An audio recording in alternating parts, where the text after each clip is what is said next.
Bogus ITC કૌભાંડ સામે GST વિભાગે સપાટો બોલાવ્યો છે। 21.49 કરોડની છેતરપિંડીના કેસમાં જીએસટી દ્વારા આ એક મોટી કાર્યવાહી કરવામાં આવી છે। નટરાજ ઇન્ડસ્ટ્રીઝના અજય કુમાર શાહની ધરપકડ કરવામાં આવી। જીએસટીની તપાસમાં 11 નકલી પેઢીઓનો પર્દાફાશ થયો છે। આઈટીસી મેળવવાના મોટા નેટવર્કનો ખુલાસો થયો છે। માત્ર કાગળ પર જ સામાનની સપ્લાય બતાવી ઇનવોઇસ બનાવી અને કરચોરી કરવામાં આવતી હતી। 11 બોગસ પેઢીઓને સંડોવણી સામે આવતા તપાસ તેજ બની અને આજ મુદ્દે સંવાદદાતા અનિતા ફોન લાઈન પર છે। અનિતા, બોગસ આઈટીસી કૌભાંડ સામે હવે જીએસટી વિભાગ દ્વારા કાર્યવાહી કરવામાં આવી, શું જાણકારી?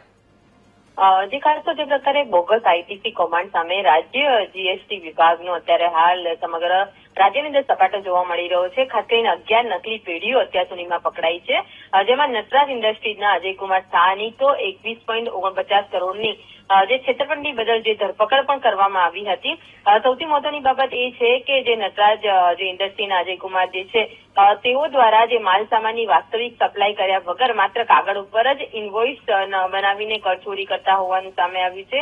તેઓની 11 બોગસ જે પેઢીઓ છે તેની સંડોવણી પણ સામે આવી રહી છે। છેલ્લા ઘણા સમયથી આ પ્રકારે જીએસટી નહીં ચૂકવીને જે સરકાર સાથે જે કૌભાંડ આચરવામાં આવ્યું હતું જેને લઈને તપાસ કરવામાં આવી રહી હતી, પરંતુ આ જે સમગ્ર કૌભાંડ જે હતી જેના મુખ્ય જે અત્યારે હાલ કહી શકાય કે બોગસ આઈટીસી કૌભાંડનું જે છે માસ્ટર માઇન્ડ અજય જે કુમાર શાહની એક મહત્વની ભૂમિકા અત્યારે સામે આવી રહી છે। હાલ તો જીએસટી ટીમે જે નટરાજ ઇન્ડસ્ટ્રી છે તેના તમામ જે ડોક્યુમેન્ટ છે તે તપાસ કર્યા છે, કારણ કે 21.49 કરોડની છેતરપિંડી જે સામે આવી રહી છે જેને લઈને તેઓએ કઈ પેઢીમાં શું સપ્લાયર તરીકે રોકાણ બતાડ્યું હતું અને કેટલા ટાઈમથી આ પ્રકારે કરચોરી કરતા હતા તે તમામ મુદ્દે જે અજય કુમાર છે તેની ધરપકડ બાદ તેઓની પૂછપરછ કરવામાં આવી રહી છે। બિલકુલ, આભાર અનિતા તમામ જાણકારી માટે।